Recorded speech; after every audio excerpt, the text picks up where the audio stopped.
I've been thinking a lot lately about the role of the creator, particularly in a time where we're all struggling with anxiety and in many ways with grief over the loss of the world that we used to know. But it's not all doom and gloom. If you know anything about me, other than my penchant for musical earworms and silly dad jokes, you'll know I'm an optimist. Mr. Rogers said that his mother had told him that in times of crisis to always look for the helpers. I really like that because it's an optimistic way of looking at the good that people can do when faced with darkness. For me, laughter is one thing I find value in doing during stressful times, in sharing during stressful times. Now, I've recently reflected a lot about my frustration of not getting any real significant fiction writing done lately. I've also been reflecting about a parody music video that Liz and I recently made. I've been reflecting about the various ways that I've been trying to spread humor with little dad joke things that I'm posting on Instagram or posting in the front yard for people to read as they walk past, just to try to bring smiles to others. And that makes me start to think about the various ways that people like to consume content. And this really awesome business of writing masterclass that I attended in the fall of 2019 that reminded me that a book or a story is merely a single IP, intellectual property item, that writers can leverage. It's just one aspect of that creative energy that comes from a writer.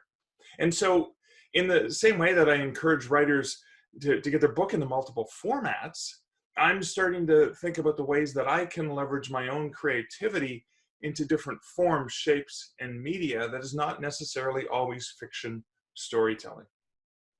I can write and share my thoughts. I can do image-based things.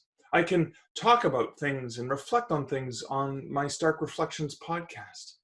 I can create videos, funny videos, silly videos, sight gag videos, or even still images. I can create videos like this that might be inspiring to other writers or other creators.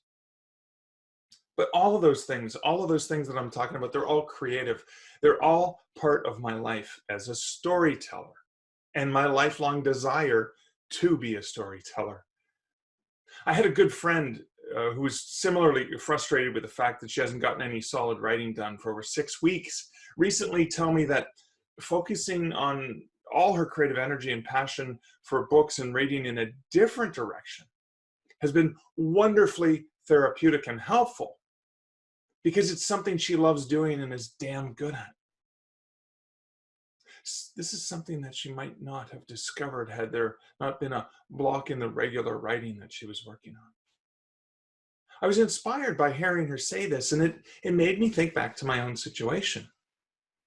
So instead of beating myself up about not writing as much fiction as I'd originally intended or expected for myself, I'm going to embrace experimenting with the different ways that I can create, the different ways that I can share, the different ways that I can entertain, and the different ways that perhaps I can even inspire.